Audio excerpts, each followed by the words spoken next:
focused on this year? I mean, 2023, a lot of opportunity, right? You do sales training in dealerships. Right. What's the biggest opportunity for you think, in your mind? Yeah. Well, you know, I've been in dealer education for a long time, and everybody keeps saying... It can't be that long, as young as you are. Well, thank you for that, Peter. Hair toss. Okay. No, but you know, the things are changing. 2023 is going to have new headwinds. We saw them poke their heads out at the end of Q4, and they're carrying over. And this is going to create new sales processes, or maybe there were old sales processes that got kicked to the curb over the last 2 years when things have been good, and the sales process has been, do you have that car? Let's put that deal together, write it up, let's go. Now the customers are not very excited about the payments. They're not very excited about the trade values. They are not very excited about choosing a car that they didn't really want. And so now there's objections after objections after objections, and we have to help the sales teams and managers. We need to help the managers get back in the game. And have different expectations, maybe? Oh, different expectations, but they've got to become mentors and coaches and show them the way. Show them the way. Show them how to overcome objections. Show them sales process is going to attract customers. Emphasize, right now I'm talking about be-backs, you know, because customers are leaving. They're there, they get the information, they're not happy about that payment. If we didn't have a switch car set up, we didn't ask enough questions, we didn't, you know, give them the right trade appraisal, or maybe they appraised that trade, you know, a week ago and it's a different value today. We got to call them and get them back in the store. Absolutely. So you're talking about physical be-backs. Yes. And what the opportunity from our standpoint is the digital be-backs. I know. So, because obviously when we have the opportunity to understand what customers are doing on the website, they may be on a Roadster, digital retail tool, or Gubagoo, Car Now, whoever it is, even trade pending website. Yes. We know what they're doing online, so we can connect the dots. I get so excited about stuff like this because this is new technology. I am always getting behind companies like yours that are bringing new tech to the table that can help with more efficiencies. And we talk about be-backs, you know, oftentimes the managers aren't even looking anymore at that percentage because we've had a very different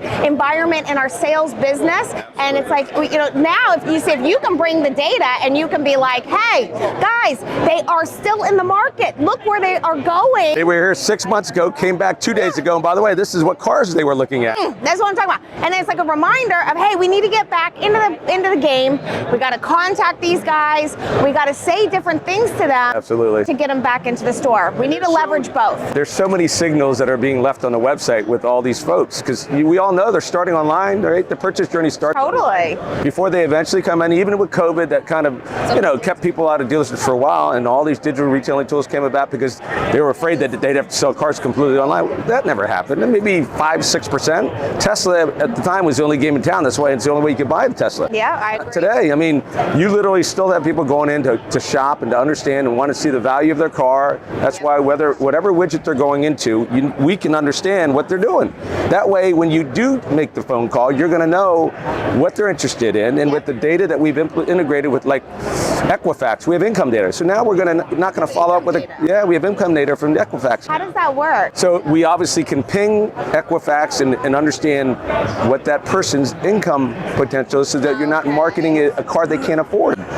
You know, so it's all about, it's about personalized marketing. And then we have Experian data that's going to give us household garage data, so we know what's in their house already, so that you don't pitch them a Ford Explorer if they've already got one. Okay. Right? And maybe you've got a Chevy that's a car that they've always wanted, and there's not enough inventory on the Ford store. Right. So especially with dealer groups, we can capture all the signals across all their brands.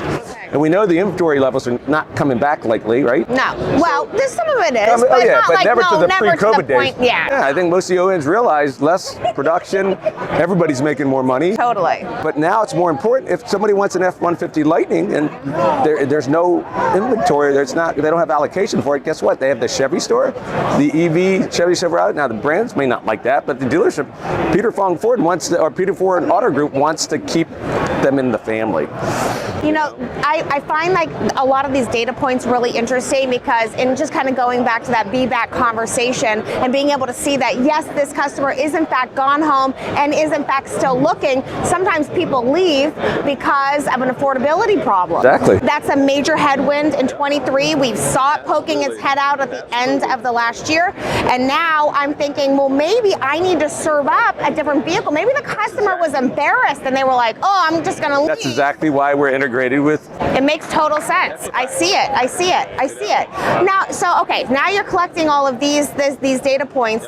What is it? Who's looking at this, or like who would use this in a store? Or how could I use that information with the sales team? So oftentimes it's being utilized at BDCs, or if you don't have a BDC, we can send a simple email at 6 o'clock every morning. It's called our lead reactivation report. Okay. And in that morning, they can take a look at these folks and it'll say, Jennifer Suzuki was here 3 months ago, went dark for a while, came back 2 weeks ago, was here yesterday. I got and by the way, here are the cars I looked at. So now when you call that person back, you have some idea.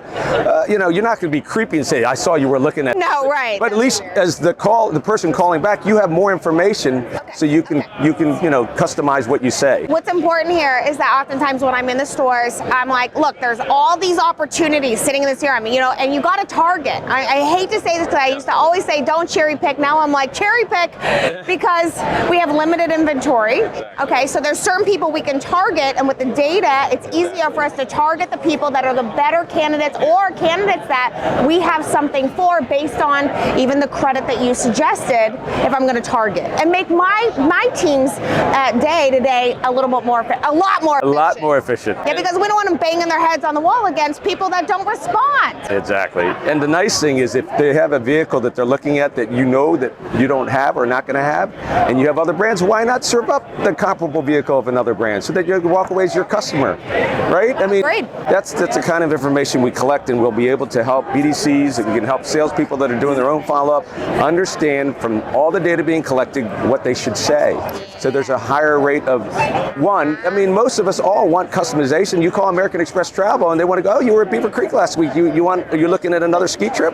That's the kind of information that we can collect. All the other retailers outside of auto are doing it. Okay. Nordstroms.com, Best Buy, they understand what Jen Suzuki's buying on their website, and they're trying to personalize it. Personalize the experience. Exactly. And even we have one dealers that's listing all the vehicles they recently looked at, and they come back to the site, it's all there, the last week. Just like the things you do on retail sites outside of automotive.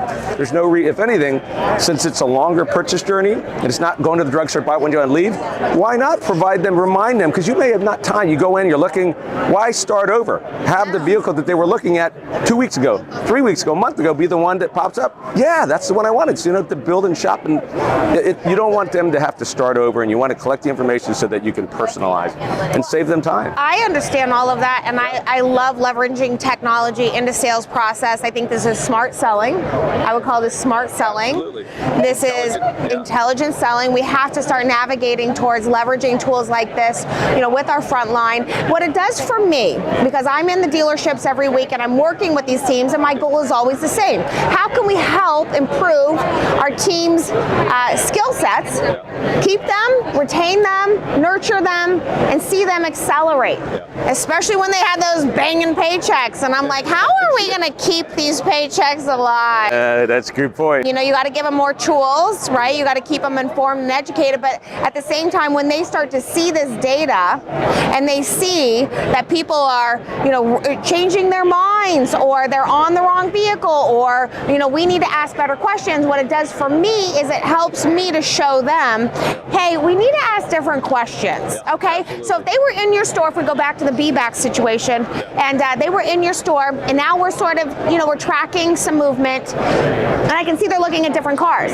I can call them back and say, hey, you know, have you found a vehicle like the one you were looking at in your search? Hey, since you've been home, have you had a chance to compare it to other models? Hey, did you still want the boom, boom, boom feature you told me about? Hey, I had a few other cars that I thought might be interested in interest you, and they could be ones they looked at, and you know ahead of time. Look, you got to use what you got. Exactly. And then on top of this, there's automation in our system that does this stuff automatically with emails and texts and things like that. So, you know. Wait, does things automatically? Yeah, automated emails.